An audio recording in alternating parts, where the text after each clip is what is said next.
I'd like to call to order this meeting of the Dayton Independent Schools, and if you'll join me with the pledge to the flag.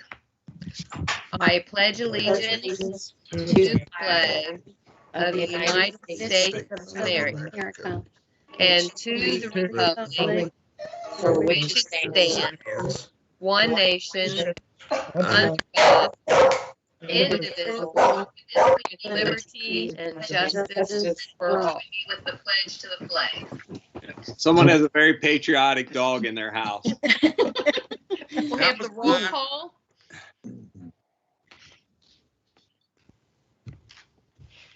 Lisa, we can't hear you. I'm sorry, I had to turn my volume down on the other computer. Carrie Downard. Yes, ma'am. Diane Huff. Yes, ma'am. Lori Peterson. Yes, ma'am. Bernie Pfeffer. Yes, ma'am. Roseanne Sharon. Yes, ma'am. We're all here. And then we have some recognition, Mr. Brewer. All right. We'd like to recognize our students of the month, and they're listed there for us at the high school. And in particular, we want to recognize our athletes of the month. Liberty Windler is our November athlete of the month. Liberty does a fantastic job just providing just great stability and leadership and energy to the volleyball team. You know, she's been a force for the Lady Devils since day one of workouts. She worked relentlessly every day preparing for the season. Liberty has played every set of every match and served as team captain. So she led the team in assist and service aces and has shown in the awards that she earned. She was all district tournament team, first team all conference, and runner-up as player of the year in our division. Pretty impressive. Also carries a 3.7 GPA and stepped up to assist the middle school teams when needed, which is always great to see, paying it backwards. Liberty will be missed next year. She's heading to Coastal Carolina. Congratulations to her and our volleyball team. They are conference champions and will have a nice plaque proudly displayed in the cafeteria. So kudos to Liberty. And then rounding out the academics, the athletics, we have the artist. Our artist of the month is Destiny Ballard. Destiny's another phenomenal student who stays very busy at the high school. He's exemplary in terms of desire, attitude, and demeanor. She's had some physical issues challenging her to play the trumpet, but she has not complained, and she's driven through that, which speaks volumes of her drive and character. Destiny has done both band and cheerleading, which takes guts and discipline. So her her presence and her emails are always impressive to us as she communicates where she'll be. So we wish her the best of luck with the playing of the trumpet and the growing of the band. So congratulations, Destiny. Okay. And we have with us tonight Emmett Hayes, and he's going to discuss the Dayton roof projects. Good evening, everybody. It's good to see you in this form versus any other, I suppose. What we have tonight is approving the bid documents. And if you remember the stadium, I'll actually screen share if I could just for 1 second. You can see the drawings we have here. There are two buildings back there that this affects. One is the youngsters daycare building, which needs a little bit of work on the canopy. You can see the pictures here and here. It also needs a shingled roof and then has a little bit of rubber roof in the back. That is this facility right here. You then have the locker concession building, which is the two-story facility, which kind of needs the same amount of treatment. That is similar to this right here. That's this building right here that you remember. So we're really addressing both this facility and the daycare facility over here. I'm gonna let's see. Oh, okay, so that kind of shows you the drawings. We have a preliminary estimate that we have on the BG1. I'll be the first to tell you I probably have less accuracy in my estimates right now than ever. We don't know what's going to happen next week, but we have seen pretty good interest. And I would say let's bid the project and see where it comes in. People still need to work, and we're actually been bidding quite a bit of work in the pandemic, and it's been going pretty well. So we will hit this out for bid, and we can talk further. There's a few things we had to kind of increase. We did have a structural engineer. It's one of the things I always do as an architect is I involve a structural engineer in all of our roofing projects, which is not really normal, but it lets me sleep a little better. So what we've done is we brought him in, and we are going to improve. Some of the deck was a little spongy on the locker building, so we are going to be doing a little replacement of some of that in the rubber roof areas. But it's a pretty straightforward, simple project. It should be desirable to a lot of different size contractors. Okay. Anyone have any questions for Mr. Hayes? Emmett, we want to thank you for just your continued cooperation. I don't know how many years you've been working with Dayton schools. It's been quite some time, but I know during the 8-9 years that I've been working with you, just the tremendous growth and improvement we've seen in our facilities has been inspiring. I don't think we'll find this roofing project to be quite as inspiring and quite as impactful as your other projects, but nonetheless, it's an important piece that we need to keep up with. Fortunately, we've got the resources to do that at this time. Although growing up, my dad used to always say this, Emmett, I don't know if you can clarify. He used to say, you know, you can't fix a roof when it's raining, but there's no reason to not fix a roof when it's not raining. Right. Yeah. So can you clarify that? I mean, for us, I was always confused when he would say that. I think the reason we need to approve the documents and get some bids. Hey, while before Emmett gets off, also one of the things that's very important that Emmett's office does is he has two wonderful assistants, Brooke Miller and Amy Sanders, that help me immensely with getting documents to and from KDE. And the work that they do also makes my job a lot easier as well. So when we talk about what Emmett and his firm do for us, it's more than just take the lead on our projects. They assist us in making sure we're efficient and effective too. I really appreciate that. And I know Brooke lives in Bellevue. It's not Dayton, but it's pretty close. So she kind of serves as a good mail carrier for me sometimes also.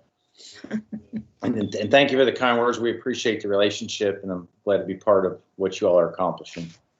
All right. Okay, and moving Thank on, you. you have. Let you do your business. All right. Thank you. Thanks, Emmett. Thank you. Thank you. You have the consent agenda, and you've had time to look over that. Are there any questions on the consent agenda? If not, then I need a motion to approve.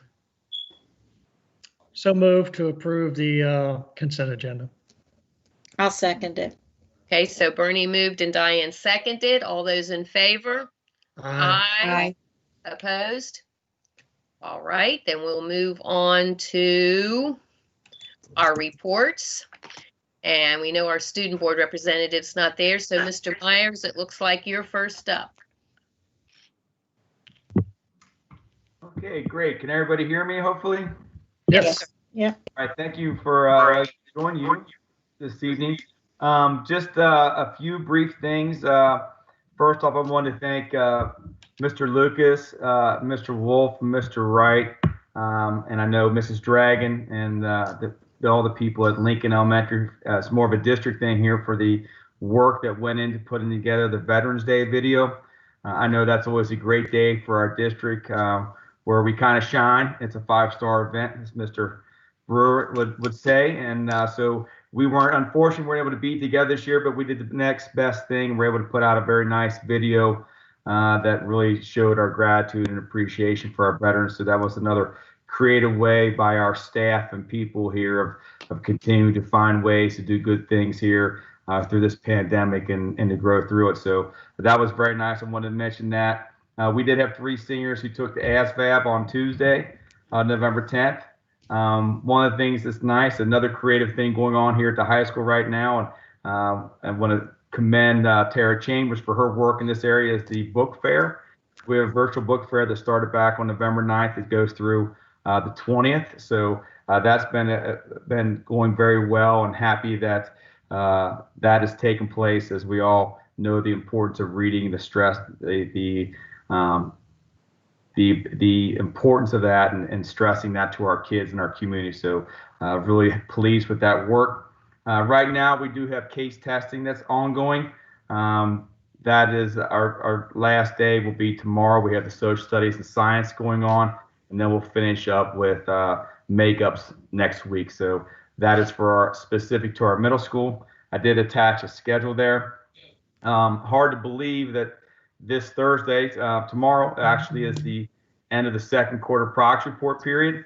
And then we will be sending home progress reports next Tuesday. We're probably gonna have to review those plans now a little bit because of the news we received today. But our intention was to send progress reports home next Tuesday. At the least is what we'll do is we'll make sure those are updated in the students' portal so that parents and students can see those. So we'll make sure we get that, and we might have to try to expedite that process and see if we can maybe get those out on Friday. We'll have to have those discussions tomorrow. It'll be one of the things on the agenda. We're going to be a busy end of the week here. We did put in there the honor roll. So wanted you to see our honor roll numbers for the first quarter so you could read that. Was pleased to see that we had a three-way tie, I should say, between our 9th, 10th, and 11th grade for the highest number of students with the honor roll. And then our 10th grade had the highest number with super honor roll. So continue to work there. One of the things Mrs. Stallcamp and John Muir are working on is to provide some suicide training, prevention. And if you've been following the news here recently, I think it's very, very important.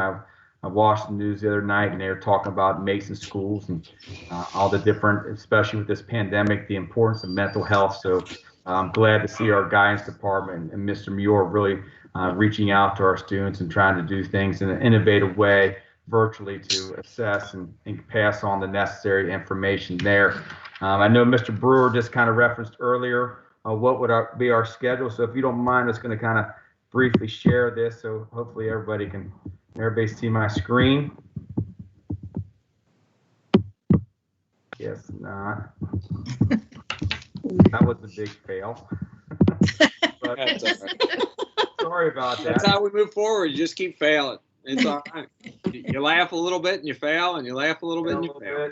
There we go. Yeah. And eventually you get there, and it's all good. Oh, I did it again. I had it up there, guys. I'm sorry. Anyways. While you're looking for that, Angel has joined us. So if we can switch over to Angel after Mr. Myers. Okay. That was great. Hey, Dylan. So, do you see it now? No. We saw it for a brief second. Brief second. It was just a fleeting moment, huh? So. Yep. Well, anyways, I'm just gonna kind of tell you our morning sessions on Mondays and Thursdays. We would have bells 1, 2, and 3. Each of the bells are 43 minutes, and then we'd have our flex bell on Monday and Thursday. And the reason we have that schedule in place is because of our vocational and because of our gateway students who have classes online. And then what we would have is on Tuesdays and Tuesdays and Fridays, we would have bells 4, 5, 6, and 7 with each of the classes being approximately 43 minutes. So want to at least mention that. That's what our schedule would look like. We'll be sharing that information out here very quickly and trying to make sure our folks are aware of what's going to be going on. So we'll be getting that out. That'll be included in the newsletter as well. That'll be sent out on Friday, and we'll reach as many people as we possibly can through all the different forms of communication, from Facebook to Infinite Campus to our district website and newsletter, trying to make sure we're communicating as well as possible. So that's what we have on tap. And of course, I did include the numbers here. I need to update those a little bit, honestly. But those are continuing to change. Just today, I had a parent reach out and they wanted their student to come back to school beginning next week. So that's a moot point right now, but I want to at least share that. So thank you for your time. Any questions? Hey, Scott, is there some way in the newsletter or letting the kids know before they leave on Friday if they have any kind of mental health issues, who to contact, how to contact? Great idea. That's something that we will definitely include. And Heather too, maybe. And we'll put that on our announcements, and definitely I think that's a wonderful idea. And And certainly as we move forward in this pandemic with the people not having the access to maybe some of the resources, how are we going to be able to get those resources to people and trying to educate them as here's what's available to you so that we can meet those needs, because we know that's going to be important here in the And coming. especially during the holiday season too, adding that all in on it. Yeah. Absolutely. Yeah. It's going to be very challenging to find protective ways to communicate during these next couple weeks for kids. Both schools have had a number of situations where physical abuse, trauma, neglect, sexual abuse has been reported by students, and we provide that important safety net and lifeline that now has been cut off. And we've got to, like we always do, find a way. So we've got to find a way to set up a real friendly communication link for our students to communicate to someone who cares. So, is there any way that they can have one-on-one meetings in the schools, or is the school totally closed? Can they email a counselor and try to set up an appointment? Question. We're still looking at, and actually the high school counselor, within minutes said, so what does that mean for small groups? And I said, let me look into it. So I do know in other situations that they did say in the past that we're allowed to have the one-on-one counseling sessions and special groups for those folks. So I'm hoping that still is going to be allowed to occur in our building. So and the student can just say, I have an appointment with somebody at school. Correct. If there's issues going on at home. So yes. So if the governor's directions allow for that, then certainly we will do everything we can. We'd love to be able to do that if we're so able. Yep. Okay. That works a lot easier at the high school, middle school level than it does at the elementary level for a first grader to coordinate a meeting with, as So, but Heather and Tim and Amanda are fantastic at doing that. And then the great news is that we have had a number of weeks where our teachers have now established relationships with kids, and I in knowing them, I think they'll be able to pick up on some of these cues, possibly that a kid might be struggling and needs someone to talk to. So, while we're on this topic, real quick before my report, before Angel goes, just so I don't forget when it's my turn. We have actually, Mr. Chanot and Ms. Minzer and I, with her lead, have created a needs survey for the students that is based on some simple questions. We have a primary version, Diane, and an intermediate version, and we have kind of geared it around the pandemic. What are your fears about going back to virtual learning? What are things you dislike? What are things you like? And we're prepared to give that over the next 2 days, getting that to the teachers. Also, Ms. Minzer has created her own Google Classroom, which will be included in their classroom when they go log on to their Google Classroom, so that they would be able to communicate with her directly about things they may need or concerns. And kind of like you mentioned before, with no one knowing that they would just be contacting her. So we spoke about and confirmed all of that work this morning. Good. Thanks. Okay, then Angel, if you're there, we'll let you be up next. Thank you, guys. Thank you. Okay. Sorry, I'm at work, so like. That's great. I like people who work. So put a plug in. Where are you working? I think I know where you are. I'm at Arby's right now. There you go. I was getting a FaceTime call from Haley that I forgot. I was like, oh my gosh, I have to join this. So yeah, sorry for being late. I guess I'm really bad at this. This is like my first time. Well, this is hard from Arby's, I'm sure. Have you heard the news that we're all going virtual, Angel? That the governor executive order. So this will be interesting just to get right off the top of your head. Starting Monday, the governor has mandated all public and private schools will be going completely virtual until the high schools, middle school until January the 4th. So your initial response to that? my initial response would be like, I mean, it is like I'm kind of, I don't want that to happen. I feel like a lot of the students, yeah, like I personally, I struggle with completely online school. So I feel like a lot of the students are gonna struggle with that. Like from I don't know, it's not a good thing. Okay. So Yeah. if that's true, yeah. It's true. And we're not making that up. So,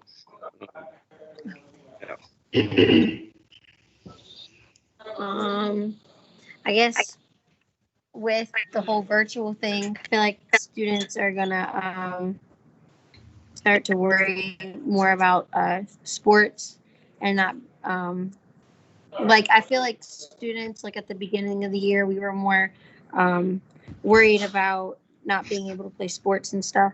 So like that kind of like took our focus away from schoolwork. So I feel like it might also happen again. yeah, sports has been pushed back until January the 4th. So, or into January. I don't know the exact date, but I know there will be no athletic competitions in the month of December. Except for playoff football, right? Except Right. for Devil Championship football, taking home the second football state championship title. You are correct.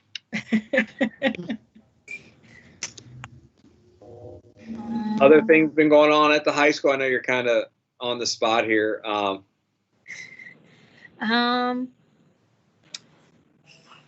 Not, oh gosh. I know that the other day, which I know this can't happen considering that we're all going virtual again, the seniors were talking about having a possible homecoming, which now knowing that we're probably not gonna be able to do that, but I know that we all kind of wanted one because, you know, senior year, but I think that was the only other thing that like got brought up in a conversation.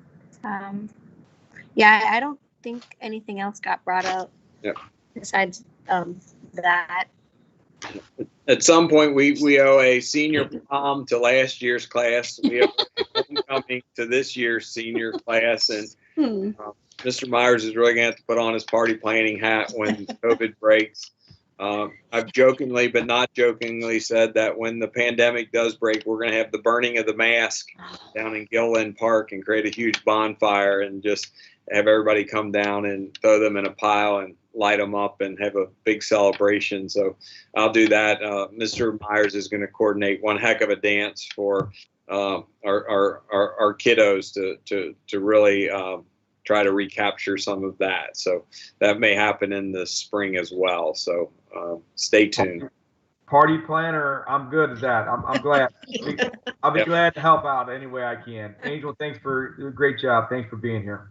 Yep. Thank you. Thank you, Angel. Thank you. All right, Ms. Dragon, you are up next. Good evening, everyone. Similar to several things that Scott said, the Lincoln Little Devils are finishing their case testing. They finished their math yesterday, and the last testing is Friday morning. Also, our sixth graders are also participating in the suicide prevention training with the help of Mrs. Minzer and Mr. Mueller. Again, similar to what Mr. Myers mentioned.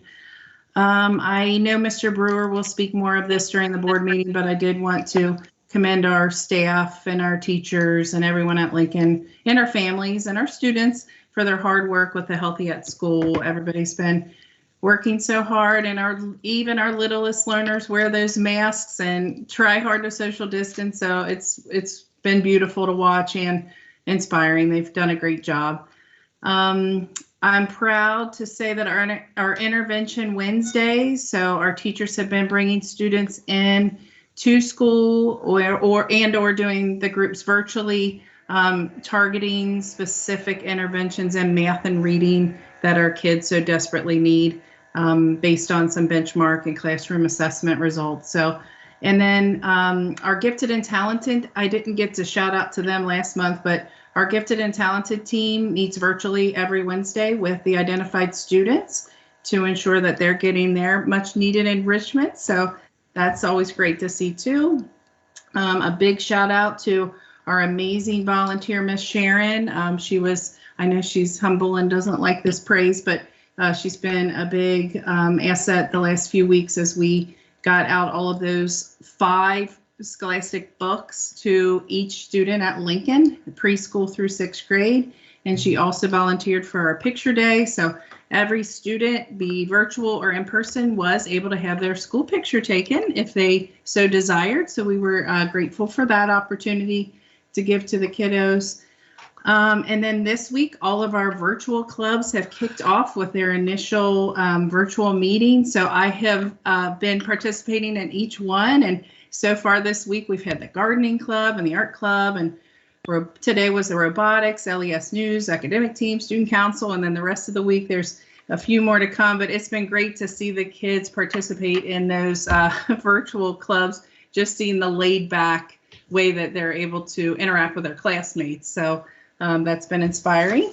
And I did want to, per Mr. Brewer's request, just review what virtual learning will look like for Lincoln students moving forward here beginning next week. So if you remember back in September, our students did a lot of, our teachers posted videos and the students kind of worked at their own pace. We did that as we entered into the new virtual learning world with our students just getting their devices and to ease parents into that process. But we are, for this next round of virtual learning, student schedules will mirror what they do now. So for example, our AM in-person learners will continue their AM schedule by logging on to live core content 2-hour sessions. And then embedded in their day will also be small group work times with their teachers, as well as assignments to complete during the day. And then our PM learners will look the same with their live core content sessions occurring in the afternoons. And we will make sure that all of our students and families know this information as they leave Friday. So that's what I've got. Any questions or comments for me? Ryan would like to say hi real quick. Hey, Hi guys, I miss you. I'm Ryan. We miss you too. Any questions about Lincoln? I'm just jealous we can't all attend your virtual, gardening and your art and everything. That sounds like so much fun. Oh, I can send you the links because it's been the highlight of my week joining those clubs. It's been really fun. It sounds like it. That'd be cool. Thank you. Okay, Mr. Wolf, you're next. All right, good evening. How's everybody? Okay. All right, Rick. All right. It's good to see Bernie. Bernie, I'm glad you're doing better. Thank you, Rick. So just a few things there. Mr. Myers and Miss Dragon kind of touched on the case testing with students in 1st grade through 8th grade are doing. Thankfully, we will get through all of that before, hopefully we don't really have to do any of that virtually, but it is all online this year, so if it has to be virtual, it can be. As they also said, we finished up CERT testing as well, and we met with all those students. Currently in the CSIP, CDIP phase, we're completing those wonderful diagnostics that were on my report there. And we will have to approve the CDIP in December, so a month from now. But it won't change much from last year's because we don't have any new data. So that's pretty much for my report. Miss Dragon and Mr. Myers did a wonderful job of stealing many of my wonderful ideas I was going to share. So good thing we're all on the same page there. But anybody have any questions or thoughts? I just always appreciate Mr. Wolf. Anytime I try to give him a call, he's on a conference call with teachers planning and doing those PLCs that are important to keep instruction moving forward. So, and I also know he's on the cutting edge. He, along with Mr. Wright, took on the virtual Veterans Day. And I know you learned a lot about how to put together, what are those things called now? Adobe Spark. The Adobe Spark. So yeah, thanks to Mr. Wright. He helped me learn a lot about that. And Mr. Lucas, by the way, he loves doing that. Actually, Jackie Ellison did text me and said that that's her dad just thoroughly enjoys that, and he did a great job in his interview, and every year he's always excited to help out with that. Yeah, well, it's a wonderful thing and a great example. I mean, every time you guys talk, I just think of ways in which you find ways to just keep things going, like the virtual, the book fair for kids, where, you know, the homecoming parade that goes on, the Veterans Day. It just seems like every time something comes up, it'd be very easy to say, it's a pandemic, we can't do that. But our staff finds a way, and we'll continue to find a way. So kudos and bravos. Okay, Mr. Kenman. Good evening, everyone. I hope you got my board report today. I've been a little sidetracked, a little bit under the weather myself. I got it to Lisa today, and I believe she added it, but I am sorry about being late with that.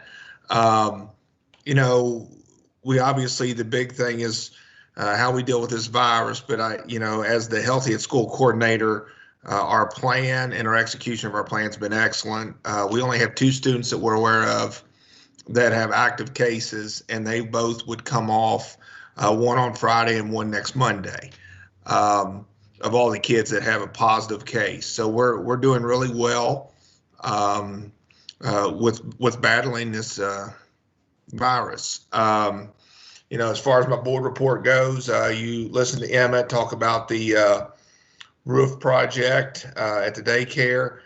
I also am still working with energy optimizers over the unit ventilators at the elementary school. We've had some problems with some of them being a little noisy when they were installed.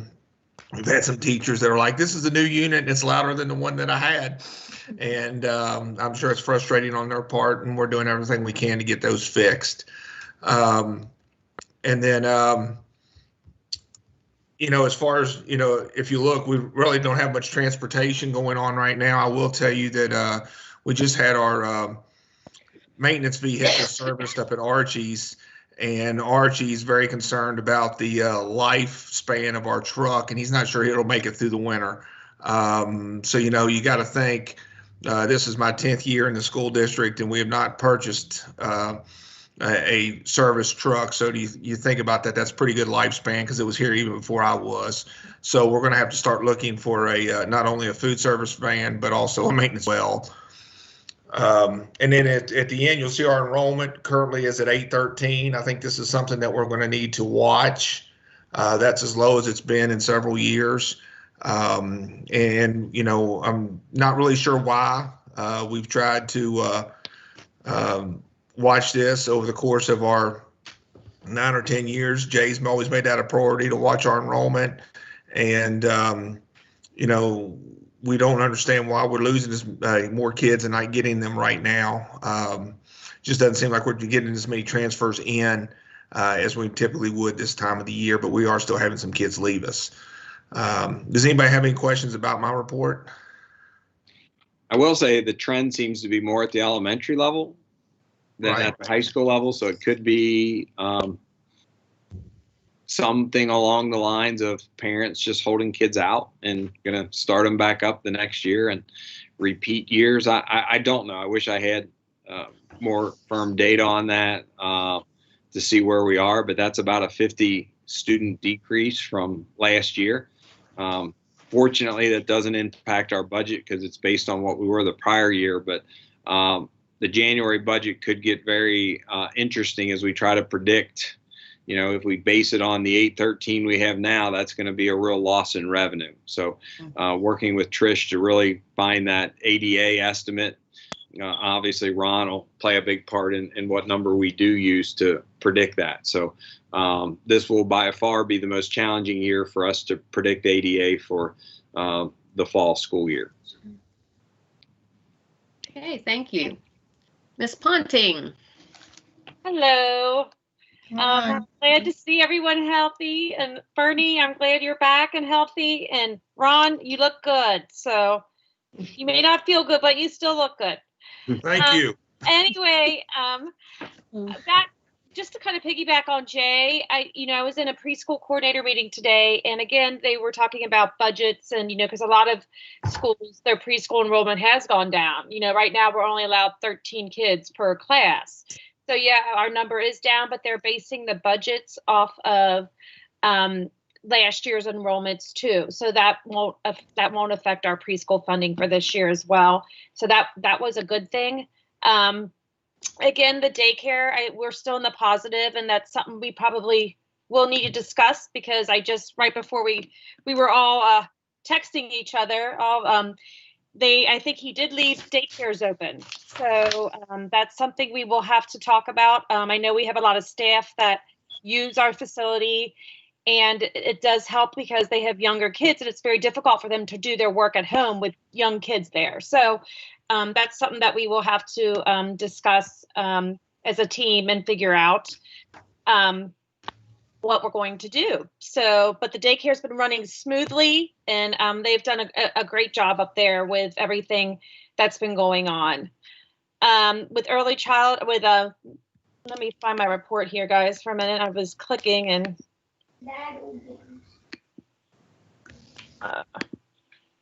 hold on. Now I'm off my Zoom Teams. Okay. But with preschool, we were going to start, our numbers still are like 13 per class. They have done a tremendous job. Our teachers have done a tremendous job with keeping protocols, and the kids are learning so much and having a great time. I just couldn't say any more about our kids. We're continuing to do book a week with them and Head Start. So those two things are continuing with preschool, as well as I was looking at doing brigade screenings after Thanksgiving, so that might be put on hold for another couple weeks, but we'll get those done when we get back in person. Special ed, I've been busy, and staff's been very helpful working on our December 1 count. We also just got another Medicaid audit, because I guess the more money we make with Medicaid, the more audits we get, is what Trish was telling me. So we got another desk audit. I've been busy working on that this week as well, but all looks good. And I just want to say kudos to the rest of our leaders. We have a tremendous team, and I know that we're going to get through this better. So thank you to the principals who've been holding down the forts while I'm in quarantine. So I appreciate all your pinch hitting for me. All right, thank you.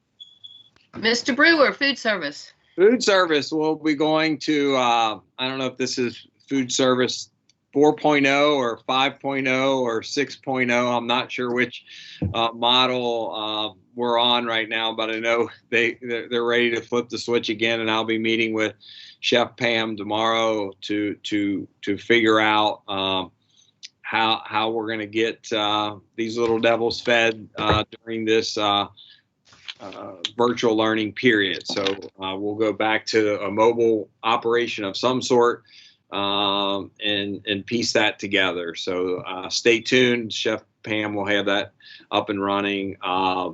As far as the fiscal end of it, we continue to bring in nice revenues during this time period. So pretty positive to report things are going very well, but I think the winter months are going to be a little bit more challenging. The first time we went to the all virtual, it was kind of really, I want to say, neat and fun to go out in the community and deliver. It was spring and it was new, and we had all kinds of different people on volunteer to come down and help. And now we're hitting December, and it's cold and it's rainy, and it's, not quite as exciting to get out there and do the delivery part of it. So we do have some ideas to recognize people financially a little bit better during those time periods when they are out delivering the food and doing those types of things. So kind of increasing their stipends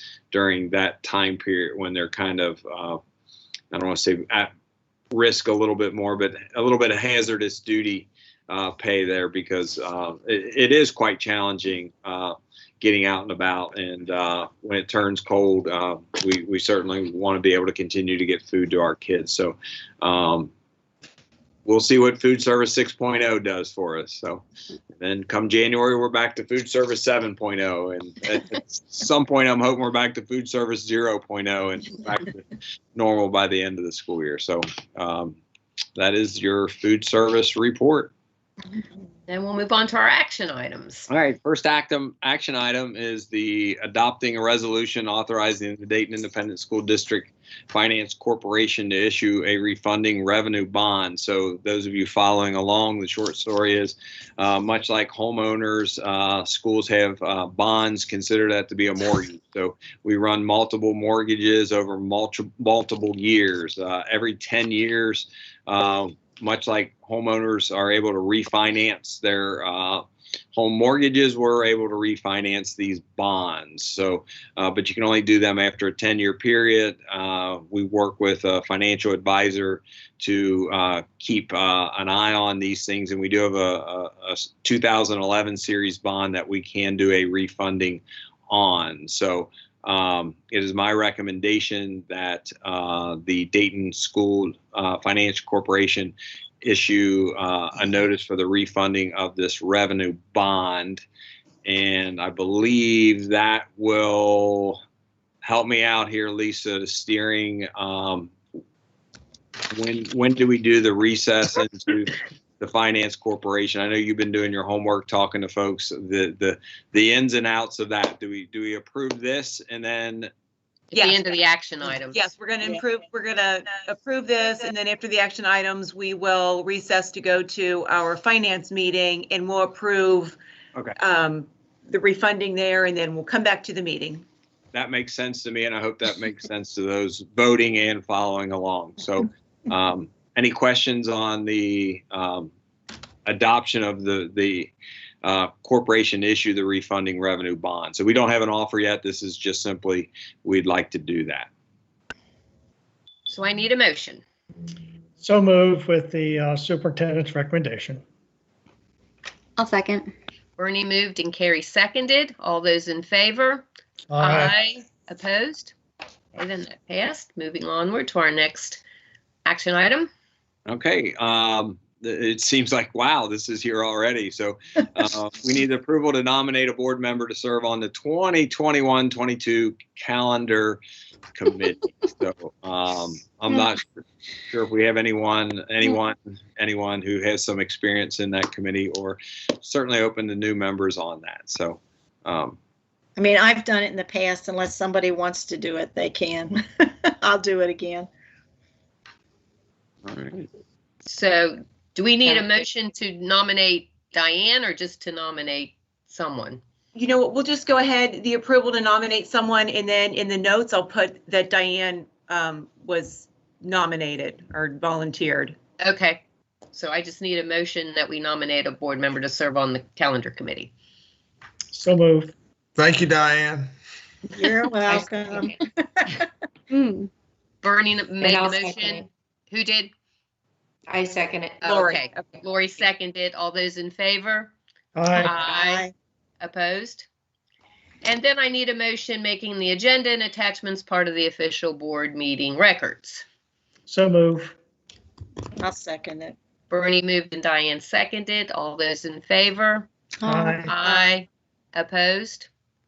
And now I guess I need a motion to recess the board meeting to go into the financial corporation meeting. Is that right? Yes, that's correct. Okay. So I So need moved. someone to move that we, So move. okay. I'll I'll second. second it.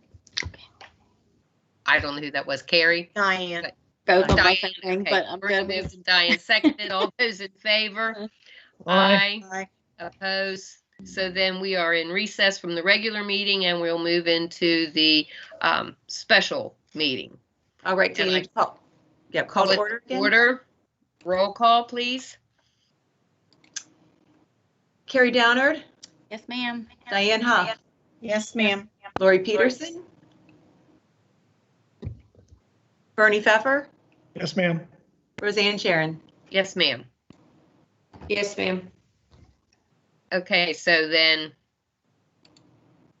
So here's the resolution. So Yeah. we're adopting the resolution authorizing the issuance of refunding bonds, and the board just gave the finance committee permission to do this. So now we have to determine if we want to go ahead and,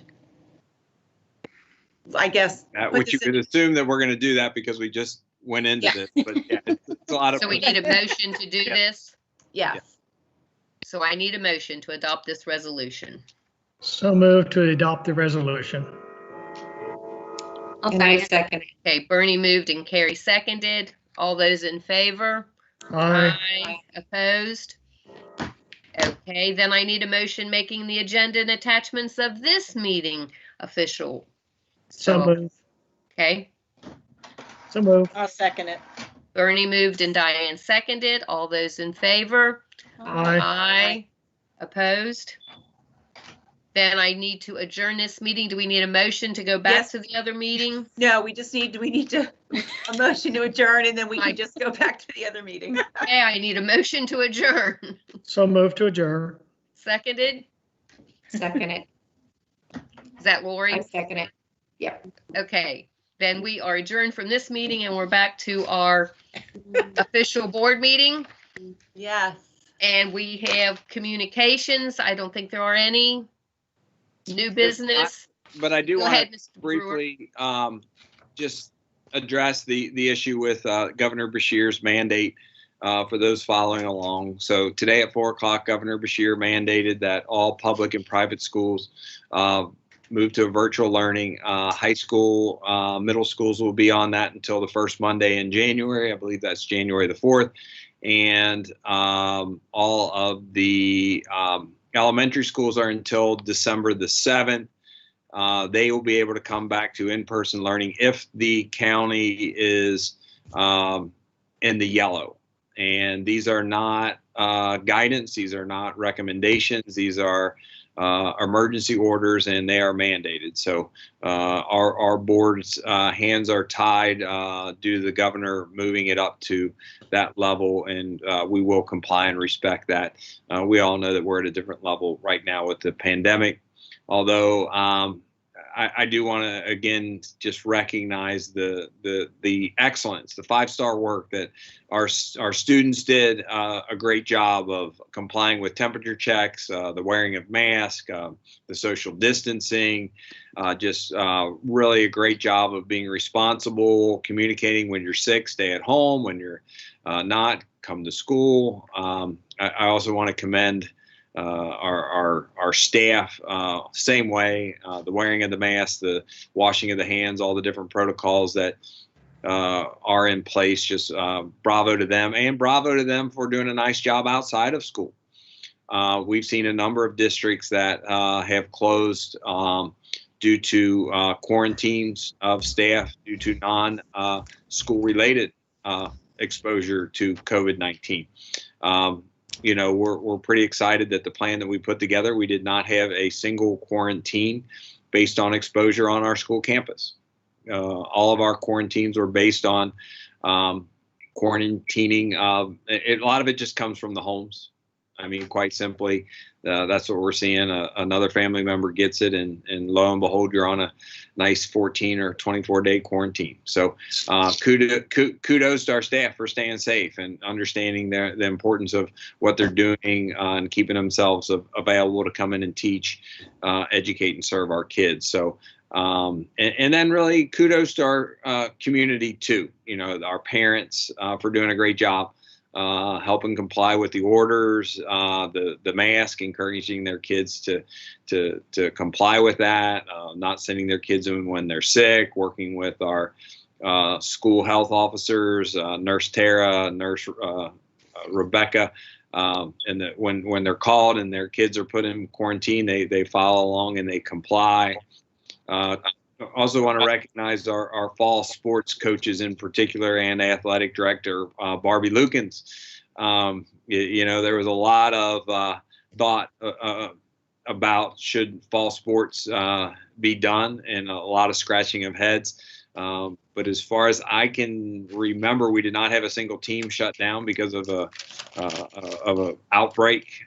We've had a player or two happen to be quarantined, but because they're following protocols and different things like that, just great job. We were able to get through all of the seasons, and our Green Devils will take on those Ludlow Panthers Friday night in the first round of the playoffs. So great job. We told our coaches at the beginning of the year the first opponent you have to beat every week is the COVID-19 virus, and our coaches have done that, and we know how important those experiences are to our kids. So we will send communication out to folks about what our next steps are. But again, I want to thank everyone, and then our school leaders as well. My gosh.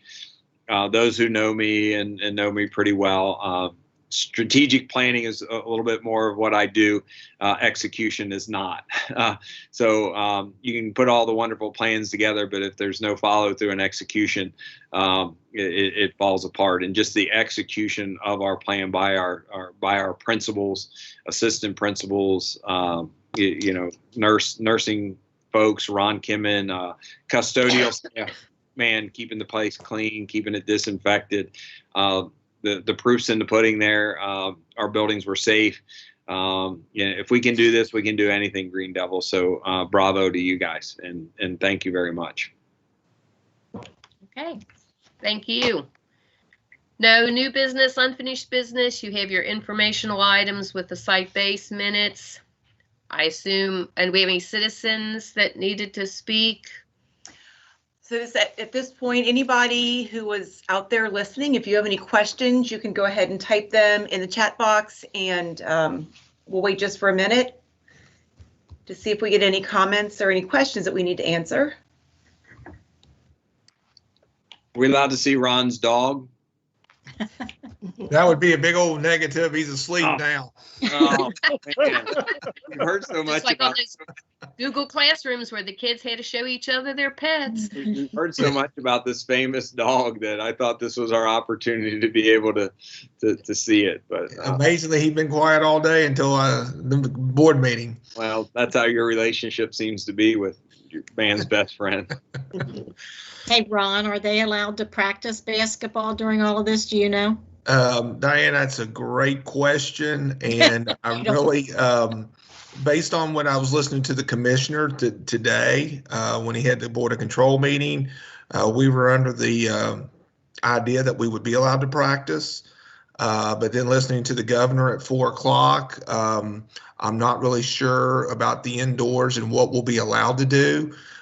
So I'm sure that Mr. Tackett from KHSA will be sending out an email clarifying that aligns with what the governor wants. So hopefully we'll know more tomorrow before any practices tomorrow night. Okay. There are no comments. Okay, then if that's the case, I need a motion to adjourn. So moved to adjourn. I'll second it. Bernie moved and Diane seconded. All those in favor? Aye. And then we are adjourned. Thank Giving. Have a good Yes. day.